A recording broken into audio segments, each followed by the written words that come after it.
balik turun. Boleh Hilang. tak kita nak buat benda yang sama Oke nggak? atas Apa dasar oke lah dia? penghormatan Oke. yang lain? Kita Boleh juga, olahraga tak sakit ada semua masalah. nggak sih?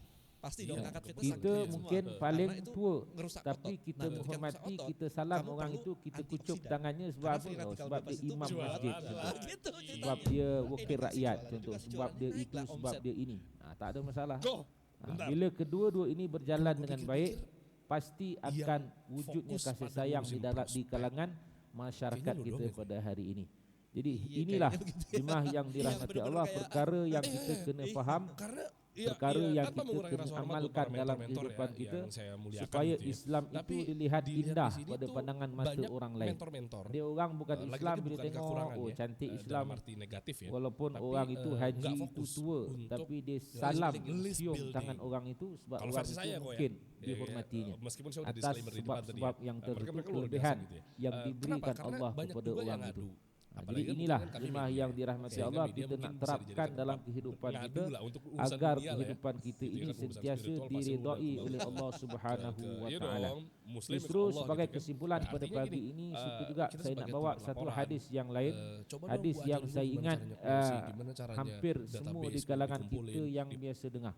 Biasa dengar maksud diprospekin daripada hadis betul-betul ini. dengan sesuai Di dengan mana namanya, Nabi nggak cuma kata sekedar, la yu'minu ahadukum prospek, hatta yuhibba li akhihi leads ma apa segala macam, yuhibbu li tapi nafsihi. mereka Tidak ngapain sempurna gitu, kalau udah iman terkumpul, seseorang terus gimana daripada cara kamu melakukan, sehingga monetize dia ya, apa, mengasihi duitin apa segala saudaranya macam. sebagaimana Nah, dia kalau mengasihi dari sini tuh, dirinya sendiri. banyak yang nggak Ada. sedetail Jadi ini sih. kita kasih, Framingnya simple. kita Kalau sayangkan marketing itu kan saudara ada kita, AIDA dan sebagainya kita, gitu kan. kita Orang awam tuh sayangkan kayak, "Ah, si orang AIDA yang aja." seagama dengan kita sebab awareness, kita juga apa, sayangkan apa, sesuatu interest. pada Oke. diri kita. Saya paling gampang gini Kita aja, nak awareness, semua edukasi, benda-benda transaksi. yang baik Simple datang kepada kita. Oke. Dikasih Itu tahu, juga kita diajarin, harap dijualin. benda-benda yang baik Selesai. juga, kemuliaan juga Ya kan? datang Ya, cuma kan kepada mungkin orang mereka nggak di tahu sekeliling caranya. kita. Enggak, mereka tuh fokusnya Sebab adalah apa? dikasih Sebab taunya itu doang, awareness menunjukkan doang. kesempurnaan Bikin iman konten. kita. Iya, Sebab viral, itu gitu kan. bila Kalau ditanya kita strategi memahami viralnya gimana? Lah, setiap aku masih branding. perkataan Penjualanmu gimana? Nabi, Ah, ini kan masih ucapan branding, Nabi, masih- hatta apa masih yang bikin disebutkan awareness oleh Allah Pertanyaannya, Subhanahu sudah wa tahu lu taala apain di gitu dalam kan. Al-Quran, Dia dalam ngapain? erti kata Berarti kita branding menghayati salah dong. Al-Quran, Bukan salah, kita tetapi adalah menghayati mereka terlalu as-sunnah fokus di itu. situ, lupa funnelnya Pasti gitu loh. Oh. Kan itu kita holistic hidup kan. dalam keadaan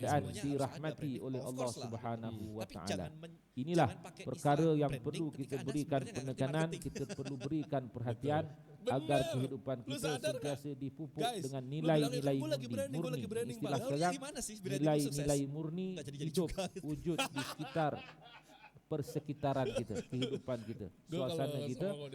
Bila keadaan itu ada jemaah yang dirahmati Allah, insya Allah kita semua hidup dalam keadaan berkasih sayang dan saling hormat menghormati di antara satu sama lain. Wallahu alam. Saya ingat cukup sekadar itu sebagai kesimpulan pada pagi ini.